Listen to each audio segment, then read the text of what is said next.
Hello, world. Another beautiful morning. It is Tuesday, July 14th. It's blue skies and sunshine, cool temperatures this morning. It was really nice. I went for a short bike ride.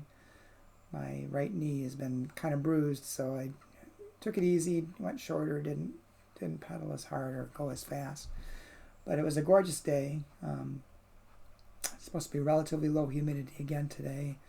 And then heat's coming again, I think, tomorrow with some perhaps scattered thunderstorms Wednesday and Thursday. So enjoy this weather while you can.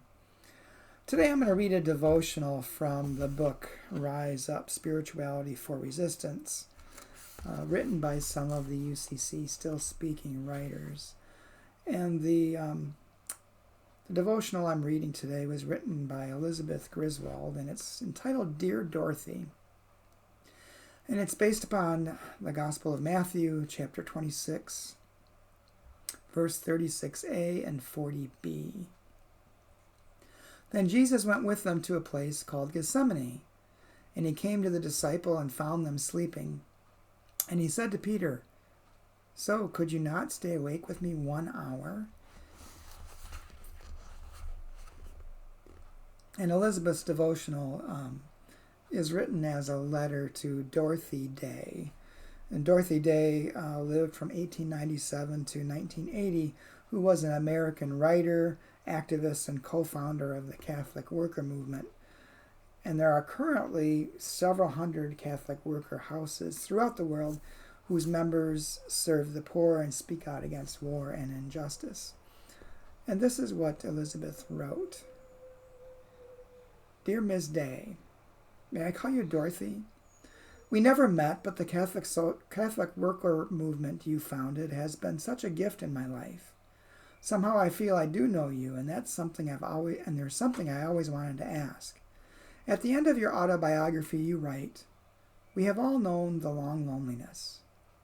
Such a stark reminder of our common isolation has always haunted me. So I wonder, did you feel the long loneliness when you left your bohemian communist friends and lover behind to become a Christian? Did you feel despair when your pacifist movement was decimated, when so many close to you traded their protest signs for weapons to fight in World War II? Did your heart break sitting alone in countless jail cells after standing up for justice? Did you identify with Jesus' desertion in the garden, no one awake to pray with you? But Dorothy, I must believe you felt something else too. What kept you going? What fueled so much selfless giving to the poor, so much devotion to the cause? Now I remember. Your book didn't end in despair. There was more. We have all known the long loneliness, and we have learned that the only solution is love, and that love comes with community. Thank you for this final gift, the reminder to keep coming back to community, even after they let us down. And Elizabeth's prayer. When the long loneliness closes in, God, we pray, help us stay together and keep each other awake. Amen. Well, this was written a few years ago, so out of the context of the pandemic, but it certainly seems to me to bring some relevancy to, has some relevancy to our current situation. People are getting tired of the isolation of the pandemic and the fear of the pandemic. It doesn't really lessen the danger of it. If anything, it might make it worse because some people are just choosing to disregard any precautions. But it's hard. It's hard not seeing people, not being able, when you do see them even, not feeling like you can hug them or at least shake their hand or get close. We feel like we have to stand our distance. So it's a difficult time.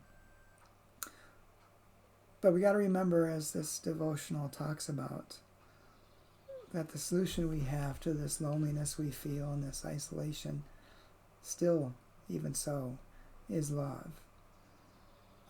And we can find ways to communicate that love to one another in other ways, maybe not as satisfying a way as giving someone a hug, but calling people on the phone, chatting over the internet on Zoom or FaceTime or Google Hangouts or something like that, or even meeting in a park somewhere.